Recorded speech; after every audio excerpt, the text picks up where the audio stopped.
स्वागत है आप सभी का टेंस के अगले पार्ट में। अगले पार्ट में जाने से पहले जैसे कि हम लास्ट पार्ट में आपको बता चुके थे कि प्रैक्टिस सेट का हम लोग जो भी आपको होमवर्क दिए थे उसको पूरा करेंगे और फिर आगे बढ़ेंगे। तो आइए सबसे पहले होमवर्क ही चेक कर लेते हैं। अगर आप अपने होम पर कुछ वर्क किए होइएगा तो उसको चेक कीजिए, नहीं तो मेरे साथ साथ इसका प्रैक्टिस सेट का जो आपको हम अलग से कॉपी बनाने बोले थे या जो भी बोले थे, आप जैसे भी इसको प्रैक्टिस करना चाहते हैं देख कर पे भी प्रैक्टिस कर सकते हैं। आइए इसको देखते हैं। वे लोग तुम्हें पढ़ाते हैं, इसका ट्रांसलेशन आप बनाइएगा दे टीच यू। वे लोग तुम्हें पढ़ाते हैं, दे टीच यू। वे लोग तुम्हें पढ़ाते हैं, ते है अंत में लगा हुआ है, प्रेजेंट इंडेफिनिट टेंस का वाक्य है। प्रेजेंट इंडेफिनिट टेंस का वाक्य बोलता है, उसका स्ट्रक्चर बोलता है सब्जेक्ट प्लस V1 या V5 प्लस ऑब्जेक्ट। तो हमने सब्जेक्ट को चुना दे, वर्ब 1 लगाया क्योंकि दे हमारा थर्ड पर्सन सिंगुलर नाउन नहीं है, होकर प्लूरल नाउन है, तो हमने इसके साथ V5 नहीं लगाया। They teach you. उसी तरह से मैं झूठ नहीं बोलता हूँ, I do not tell a lie. I do not tell a lie. Do not कहाँ क्यों आया? क्योंकि यहाँ नेगेटिव सेंटेंस है। जब नेगेटिव सेंटेंस रहती है तो सहायक क्रिया डू नॉट या डज नॉट का हम लोग प्रयोग करते हैं, डू नॉट या डज नॉट का। तो यहाँ पर डू नॉट लगाए क्योंकि आई हमारा फर्स्ट पर्सन है और इसके साथ डू का ही प्रयोग किया जाता है। वे लोग कपड़े धोते हैं, दे वॉश क्लोथ्स। वे लोग कपड़े धोते हैं। मैं एक पुस्तक पढ़ता हूँ, I read a book. I read a book. हम लोग बारात में नाचते हैं।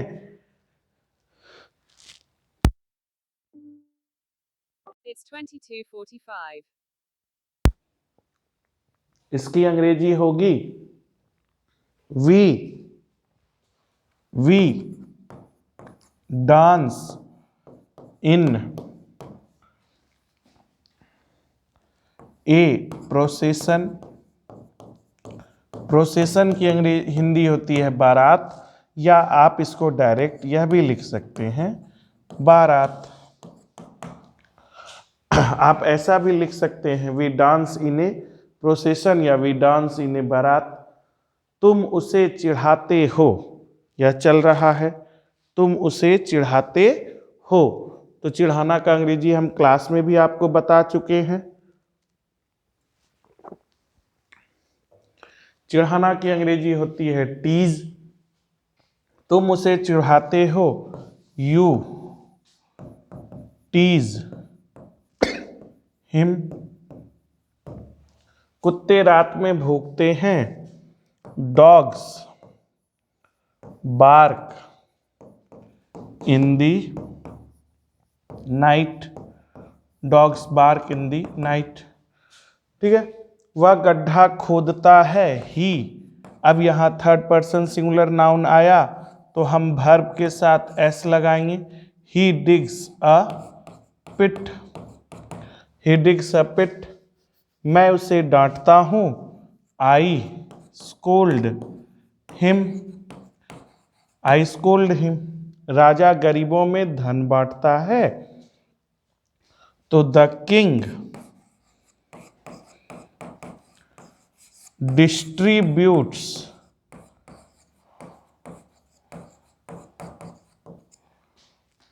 फंड्स अमंग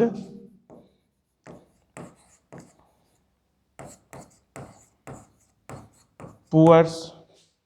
आप पुअर्स लिखिए या द पुअर लिखिए, बात एक ही है। बात एक ही क्या, थोड़ा सा इसमें गहराई में जाएंगे तो अलग अलग बात है, लेकिन अगर आप पुअर्स लिखते हैं तो भी ठीक है, द पुअर भी लिखते हैं तो भी ठीक है। Among the poor.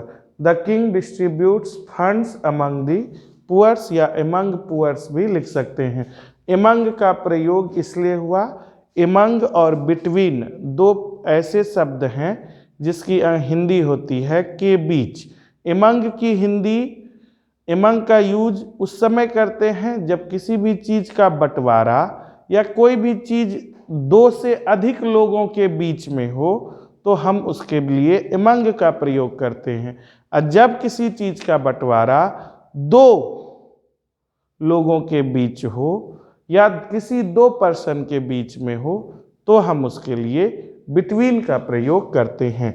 एमंग और बिटवीन दो ऐसे इस प्रीपोजिशन हैं जिसका प्रयोग के बीच या में बांटने की जब बात हो, में आए तो एमंग का या बिटवीन का प्रयोग करना चाहिए। अब एमंग और बिटवीन के प्रयोग में सावधानी बरतनी चाहिए, जो कि हम आपको बता ही दिए कि अगर दो से अधिक रहेगा तो एमंग रखेंगे, यदि दो रहेगा तो हम बिटवीन रखेंगे। ठीक है, इसका आप स्क्रीनशॉट ले सकते हैं या आप उतार चुके होंगे, बना चुके होइएगा। अगर आपको लगता है कि आपने कैसा बनाया था, भेजे, देख लीजिए सर क्या इसमें कुछ गलती है तो आप भेज सकते हैं। आज के लिए आपने क्या सीखा? सबसे पहला तो आपने सीखा एक नया वर्ड जिसका नाम है स्कोल्ड। स्कोल्ड का मतलब होता है डांटना। आप चाहिए तो उस तरह से जो शब्दों का खजाना आपका चल रहा था वहाँ आप अपने अलग सेक्शन में शब्दों का खजाना लिख सकते हैं। और एक क्या वर्ड सीखा? प्रोसेसन। प्रोसेसन का मतलब होता है, इसको पढ़ते हैं प्रोसेसन। प्रोसेसन का मतलब होता है कोई भी ऐसा आयोजन जो जश्न से भरा हो, इसे आप बारात भी बोलते हैं।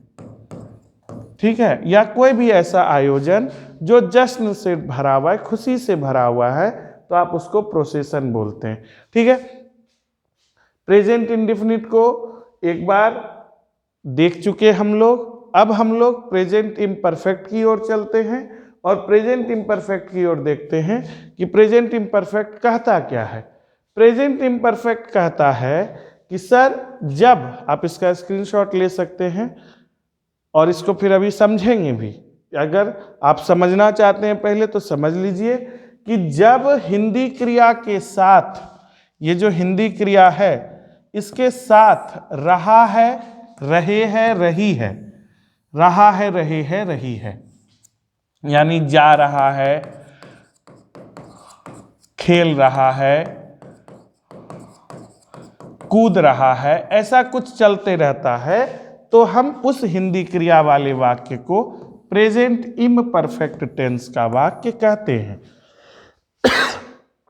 जैसे कि तुम खेल रहे हो, वे लोग उसे बुला रहे हैं, तो यहाँ वाक्य के अंत में रहा है, रहे है, रही है रहता है। तो आप इसे सिंपली बोल सकते हैं कि यह प्रेजेंट इम्परफेक्ट या प्रेजेंट कंटिन्यूअस। इस कंटिन्यूअस को भी आप देखिए, कंटिन्यूअस का मतलब ही है कि लगातार, इसलिए हम आपको अलग से लेकर यहाँ पर आए हैं कि ये हो गया साधारण। आप जब क्लास 10 तक पढ़ रहे थे, अच्छा पढ़ रहे थे, आपने पढ़ा है, कुछ लोग पढ़े हैं, कुछ लोग नहीं पढ़े हैं। जो नहीं पढ़े वो कम से कम इतना याद रखिए कि जब वाक्य में हिंदी क्रिया के साथ रहा है, रहे है, रही है रहता है तो हम ऐसे वाक्यों को प्रेजेंट इम्परफेक्ट टेंस का वाक्य कहते हैं। लेकिन जो थोड़ा सा और आगे बढ़ना चाहते हैं वह जानिए कि जब हिंदी क्रिया के साथ रहा है, रहे हैं और रही है लग जाता है ना, तब वह हिंदी क्रिया से लगातार उसके काम होने का बोध होता है। वह जा रहा है का मतलब है कि जाने का काम चालू है, पहुंचाने हैं, रुका भी नहीं है। कंटिन्यूटी है वर्ब में, और जब वर्ब में कंटिन्यूटी हो तो उसे इंग्लिश ग्रामर में जिरंड कहते हैं। जिरंड यानी जब भी किसी वर्ब में एक कंटिन्यूटी रहेगी तो हम उस वर्ब को जिरंड वर्ब कहेंगे। और जिरंड का मतलब होता है, जिरंड का अर्थ होता है सर, ये जो वर्ड जिरंड लिखा हुआ है ना, जिरंड का मतलब होता है वर्ब 1 प्लस ING। यानी गो में ing जोड़ दिए तो यह गो का जिरंड बन गया गोइंग। वाक का आपने ing जोड़ दिया वाक में तो ये हो गया walking. My dear students, gerund का प्रयोग हम उस जगह करते हैं, वर्ब के जिरंड रूप का प्रयोग हम उस जगह करते हैं, उस जगह करेंगे और करते हैं जिस जगह हमको बताना हो कि क्रिया लगातार चल रही है, सर रुका नहीं है, इसलिए वह क्रिया रुकी नहीं है। इसीलिए यही कारण है कि आपने अगर कहीं भी देखा होगा और आपने कहीं भी पढ़ा होगा और ये पढ़ा होगा कि दौड़ना एक अच्छा व्यायाम है, तो आपने इसका ट्रांसलेशन देखा होगा, running is a good exercise. क्योंकि यहां पर दौड़ना मेरा जो काम है, यह काम लगातार होता है। ऐसा न है कि फील्ड में जाके देख रहे हैं सबको दौड़ते हुए तो उन लोग का दौड़ना अच्छा व्यायाम है, हम कुछ नहीं करें, ऐसा वाला बात नहीं है।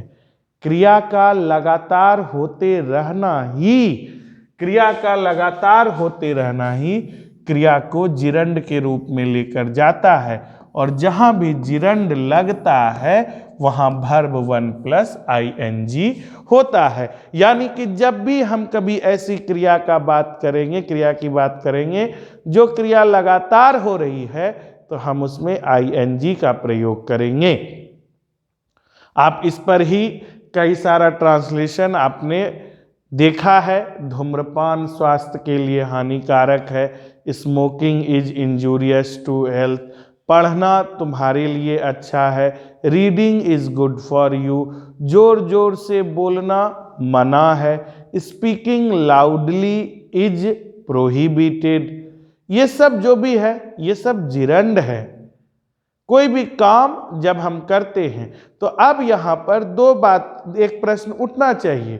पहला कि सर कंटिन्यूटी तो आगे चलकर आप हमको बताने वाले हैं कि प्रेजेंट परफेक्ट कंटिन्यूअस में भी है, वहां के कंटिन्यूटी और यहां के कंटिन्यूटी में क्या फर्क है? वहां के कंटिन्यूटी और यहां के कंटिन्यूटी में जो फर्क है वो जब आप वहां पहुंच जाइएगा तब आपको समझ में आएगा। परफेक्ट पढ़ने के बाद जिस दिन हम आपको परफेक्ट कंटिन्यूअस पढ़ा रहे होंगे उस दिन हम आपको बताएंगे कि what is the difference between present imperfect and present perfect continuous. एक छोटा सा अंतर दोनों टेंस को अलग अलग करता है। फिलहाल के लिए जानिए कि वाक्य के साथ रहा है, रहे है, रही है, रहे, और अगर आप जोड़ना चाहते हैं तो हम बोल रहे हैं, आप लिख लीजिए अपनी कॉपी में कि प्रेजेंट इम्परफेक्ट में टाइम का बाउंडेशन नहीं होता है, यानी वह समय में बंधा हुआ नहीं होता है।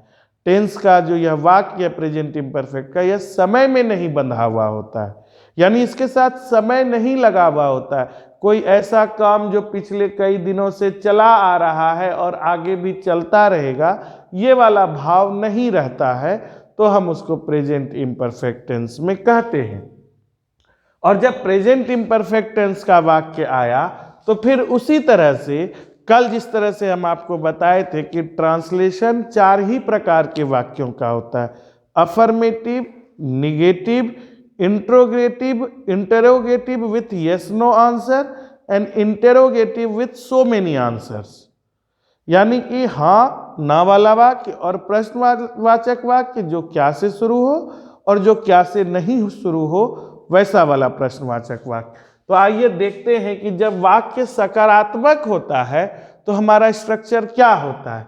हमारा स्ट्रक्चर होता है, हम सब्जेक्ट लिखते हैं प्लस इज या एम या आर लिखते हैं प्लस भी का चौथा रूप, भी का चौथा रूप क्या हुआ, वही जिरंड वाला V1 प्लस ING और प्लस ऑब्जेक्ट लिखते हैं। यही हमारा प्रेजेंट इम्परफेक्ट का स्ट्रक्चर है अफर्मेटिव सेंटेंस का।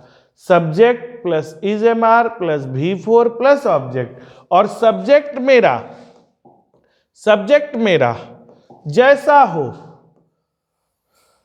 वैसा हम सहायक क्रिया चुनते हैं। कुछ ऐसे कमजोर बच्चे होंगे जो इस समय मोबाइल में देख रहे हैं और उनको कभी कभी देखने में दिक्कत हो जाता है। आज का ही बात बोलते हैं, बच्चे को बुरा नहीं लगना चाहिए। आज भी हम स्टेटस देख रहे थे तो कल किसी बच्चे का जन्मदिन रहा होगा, उसे बहुत सारा तोहफा मिला होगा, जिसमें उसकी बहन का तोहफा उसे बहुत अच्छा लगा होगा। उसने उस तोहफे के साथ फोटो लगाकर उसके ऊपर लिखा था gift is my sister, gift is my sister, यानी कि यह जो उपहार मिला है यही मेरी बहन है। ऐसा नहीं बोलना चाहिए था, उसको लिखना चाहिए था गिफ्ट ऑफ माई सिस्टर या गिफ्ट फ्रॉम माई सिस्टर या माई सिस्टर्स गिफ्ट, ऐसा लिखना था। इज-एम-आर का प्रयोग थोड़ा ध्यान से करना चाहिए, या gift presented by my sister, ऐसा लिखना चाहिए था। गिफ्ट इज माई सिस्टर का मतलब हो गया जो गिफ्ट है यही मेरी बहन है। तो इज-एम-आर का प्रयोग थोड़ा ध्यान से करना चाहिए, और ध्यान से जब आप कीजिएगा, इसीलिए हमने यहाँ लिख दिया है कि आई के साथ एम का प्रयोग करते हैं, वी के साथ आर का प्रयोग करते हैं, यू के साथ आर का प्रयोग करते हैं, ही के साथ इज का प्रयोग करते हैं, सी के साथ इज का प्रयोग करते हैं, इट के साथ इज का प्रयोग करते हैं, दे के साथ आर का प्रयोग करते हैं। सिंगुलर नाउन हो तो इज का प्रयोग करते हैं, और प्लूरल नाउन हो तो आर का प्रयोग करते हैं। यानी यह बोल रहा है कि सर राधा नाच रही है, तो आप लिखिए राधा इज डांसिंग। और यदि आपके पास ऐसा वाक्य आ जाए कि मोहन और सोहन पढ़ रहे हैं, मोहन और सोहन पढ़ रहे हैं, तो आप इसको लिख सकते हैं और लिखना चाहिए Mohan and Sohan are reading, are reading. Studying भी होता है, रीडिंग भी होता है, आप जो लिखिए, Mohan and Sohan are reading, आप ऐसा लिख सकते हैं। ठीक है, क्योंकि यहां भी देखिए ये भी नाउन है, राधा भी नाउन है, संज्ञा है। किसी वस्तु, व्यक्ति या स्थान के नाम को संज्ञा कहते हैं, तो राधा किसी व्यक्ति का नाम हो सकता है, वह सिंगुलर है, एक है, इसलिए हमने इज लगाया। मोहन और सोहन यह प्लूरल है, दो है, इसलिए हमने आर लगाया। किसी को कोई दिक्कत नहीं होना चाहिए, दिक्कत होने पर हमेशा हम आपकी सेवा में हैं। जब बोलिए तब आपका फोन उठाने के लिए तैयार रहते हैं और आपको समझाने के लिए तैयार रहते हैं। जब वाक्य नकारात्मक हो तो क्या हो, तो सर जब वाक्य नकारात्मक होगा तो subject plus is am are plus not plus V4 plus object लिखेंगे। Subject plus is am are plus not plus V4 plus object. My dear students, इस स्ट्रक्चर का मजाक मत उड़ाइएगा। यह स्ट्रक्चर टेंस के बाद आने वाले वॉइस में बहुत वाइटल रोल अदा करने वाला है। इस स्ट्रक्चर को जरूर याद रखिएगा, याद नहीं भी रखिए तो अच्छे से कॉपी में सजा कर रखिएगा और समय समय पर पलटा पलटा कर देखते रहिएगा। आइए, subject plus is am are plus not plus V4 plus object क्या बोलता है? यह बोलता है कि सर यदि आपने कहीं ऐसा लिखा तुम मुझे नहीं बुला रहे हो, नहीं बुला रहे हो, तो you are not calling me, you are not calling me, या राधा नहीं नाच रही है, राधा नहीं नाच रही है। तो Radha is not dancing, Radha is not dancing. आप इसका स्क्रीनशॉट भी ले सकते हैं, प्ले पॉज करके आप इसे पॉज भी कर सकते हैं और इसे उतार भी सकते हैं, ठीक है, जैसी आपकी इच्छा। अब तो आप जब चाहिए तब हमको देखिए और जब चाहिए तब हमको हटा दीजिए। देखते देखते मन उकता जाए तो 2 वीडियो नीचे कुछ रील्स भी आते हैं, उसको देखकर मनोरंजन भी कर लीजिए, लेकिन फिर इस वीडियो पर आइए जरूर, क्योंकि काम यही देगा, यही चीज है, यही समय है जो आप अपना बना सकते हैं। अगला देखते हैं क्या बोल रहा है। जब वाक्य प्रश्नवाचक हो और क्या से प्रारंभ हो। हम 4 तरह का वाक्य बोले थे, अफर्मेटिव, नेगेटिव। अब इंट्रोगेटिव में क्या हो गया कि वाक्य क्या से शुरू हो। क्या से शुरू हो तो कल भी बोले थे, आज भी बोलते हैं, जब कभी भी वाक्य प्रश्नवाचक हो तो उसकी सहायक क्रिया सब्जेक्ट से पहले होगी, और जब क्रिया में जब वाक्य में क्या से शुरुआत हो ना तो सहायक क्रिया से ही शुरू करना चाहिए, ऐसा प्रश्नवाचक वाक्य का रूल कहता है। क्या से प्रारंभ हो तो इसकी जो सहायक क्रिया है इज, माफ कीजिएगा थोड़ा और अच्छा से लिख दें आपको, is, am, are plus subject. अब प्लस, अब इसमें ऐसा भी हो सकता है कि वाक्य में नहीं भी रहे, इसलिए नॉट को हम यहां डब्बा में बंद रखते हैं। Not plus V4 plus object plus प्रश्नवाचक चिन्ह, यानी कि क्या तुम उसे पढ़ा रहे हो, क्या तुम उसे पढ़ा रहे हो। Are you teaching him, are you teaching him, या क्या वह नहीं खेल रही है, क्या वह नहीं खेल रही है या खेल नहीं रही है। तो इज सी नॉट प्लेइंग। अब इसी में आप अपने मन से भी बना सकते हैं, क्या वह मेरे साथ नहीं खेल रही है, क्या वह तुम्हारे साथ नहीं जा रही है, क्या तुम उससे बात कर रहे हो, तुम मुझे क्यों नहीं बता रहे हो, वे लोग कहाँ जा रहे हैं, मेगा ब्लॉक क्यों लग रहा है, हम इतना परेशान क्यों हो रहे हैं, हमको अंग्रेजी नहीं आ रही है, हम धीरे धीरे सीख रहे हैं। ये सारा वाक्य आपके मन में उठता है और आप इसे सारे वाक्यों को लिख कर आप इसका ट्रांसलेशन बना सकते हैं, और जो नहीं बने पूछने के लिए आप बिल्कुल फ्री हैं, आप कभी भी हमसे पूछ सकते हैं। आइए इस स्ट्रक्चर को देखने के बाद, आप इसको देखने के बाद, इस स्ट्रक्चर को देखने के बाद आगे भी आप देख सकते हैं। अगला स्ट्रक्चर, आप अगर इसका स्क्रीनशॉट ले चुके हो, उतार चुके हो, तो चलते हैं अगले स्ट्रक्चर की ओर कि जब वाक्य प्रश्नवाचक हो परंतु क्या से शुरू नहीं हो।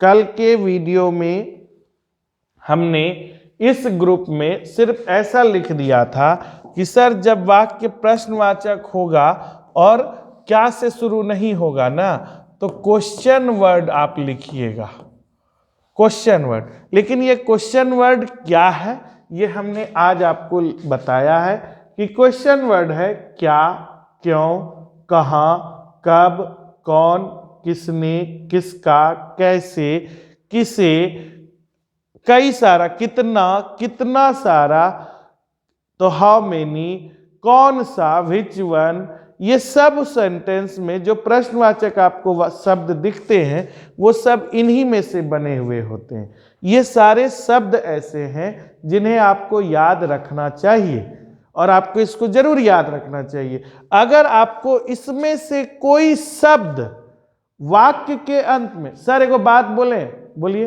टेंस कैसे पहचानेंगे?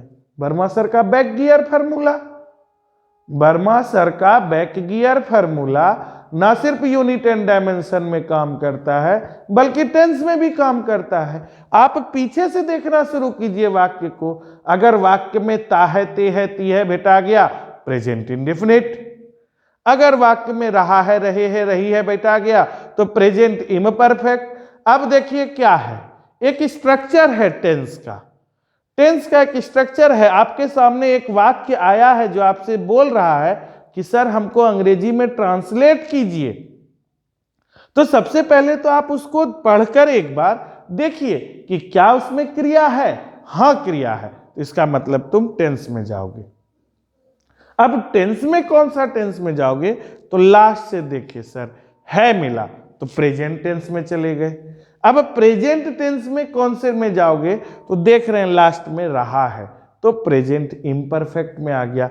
अब जब प्रेजेंट इम्परफेक्ट में आ गया तो प्रेजेंट इम्परफेक्ट में उस वाक्य को देखकर लग रहा है यह प्रश्नवाचक है या प्रश्नवाचक नहीं है, अफर्मेटिव है, नेगेटिव है। तो आपका दिमाग इतना तेज से काम करना चाहिए कि जब आप प्रश्नवाचक वाक्य को देखें तो आपने देखा कि इस प्रश्नवाचक वाक्य की शुरुआत तो क्या से नहीं हुई है, तो इसमें से कोई शब्द होगा जो उस वाक्य को प्रश्नवाचक बना रहा होगा। तुम कब जा रहे हो, तो ये जो कब है ये प्रश्नवाचक बना रहा है वाक्य को। वे लोग क्यों चिल्ला रहे हैं, तो ये जो क्यों है ये वाक्य को प्रश्नवाचक बना रहा है। तो उसकी अंग्रेजी क्या होती है? तो उसकी अंग्रेजी, क्यों की अंग्रेजी होती है व्हाई। तो सबसे पहले व्हाई लिखेंगे, क्वेश्चन वर्ड लिखेंगे। और चूंकि प्रश्नवाचक वाक्य है तो सहायक क्रिया तो सब्जेक्ट से पहले आएगी ही। तो question word plus is, am, are plus subject plus not plus V4 plus object plus प्रश्नवाचक चिन्ह। ये जो चीज है हमारा, यही स्ट्रक्चर हुआ। अब इसी स्ट्रक्चर पर हम बनाएंगे कि वह कहां जा रहा है। वह कहां जा रहा है तो वेयर, कहां की अंग्रेजी देखेंगे यहां, कहां की अंग्रेजी where. Is he going. Sir को बात पूछिए आर काहे नहीं लगा?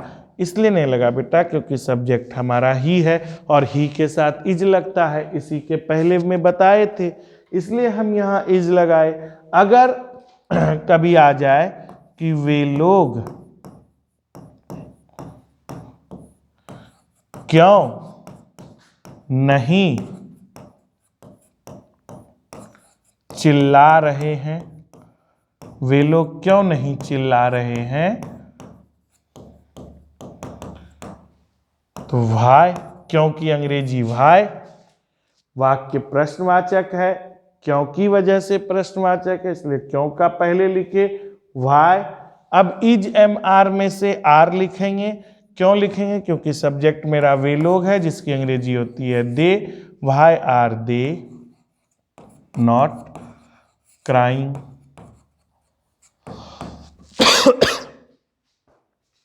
Why are they not crying. हम समझते हैं कि प्रेजेंट इम्परफेक्ट भी आपके दिमाग में क्लियर हो गया होगा। थोड़ा सा धैर्य रखिए। टेंस के बाद जब टेंस पढ़ा चुके होंगे 12 13 टेंस, 12 टेंस से 13 कहाँ से पढ़ाएंगे? 12 टेंस जब पढ़ा चुके होंगे उसके बाद वो चाहे जितना भी वीडियो में बने, हम नहीं जानते हैं कितने वीडियो में बनेगा, क्या बनेगा, नहीं होगा, सब भविष्य के गर्भ में है। जैसे जैसे परत हटेगी वैसे वैसे सारी सूचनाएं मिलते चली जाएंगी। जब आप टेंस के लास्ट पार्ट तक पहुंच जाइएगा, उसके बाद भी 2-3 क्लास ऐसा ज़रूर करना होगा हमको, जिसमें हम प्रैक्टिस के साथ साथ आपको बता सकें कि कुछ ऐसे वर्ब्स हैं जो कि इन टेंस के स्वरूप में यूज़ किए जाते हैं, जैसे कीप ऑन, मेक, गेट। ये सब बहुत सारे ऐसे वर्ब हैं जो इन टेंस के स्वरूप में थोड़ा सा बदलाव करते हैं, लेकिन रूल वही रखकर उसी को फॉलो करते हुए बनते हैं। ठीक है, यह मैं ही हूँ जो आपको पढ़ा रहा हूँ, it is I who is teaching you. ये जो सेंटेंस है ना, ये सेंटेंस सब भी हम आपको लास्ट में पढ़ाएंगे, जरूर पढ़ाएंगे, थोड़ा सा धैर्य रखिएगा। हम अच्छा चीज़ प्रयास कर रहे हैं आप तक पहुंचाने का। आज के लिए सेवा समाप्त नहीं हुई है। सेवा समाप्त होने से पहले, जैसा कि मेरा स्वभाव है, यह प्रैक्टिस सेट आपके लिए छोड़कर जा रहे हैं। प्रैक्टिस सेट 6, आप इसका स्क्रीनशॉट लेकर घर में बनाइएगा। बनैल के काम आता है, उधार का सिंदूर काम नहीं आता है। हम जो बना देते हैं ना, वो उधार का सिंदूर हुआ।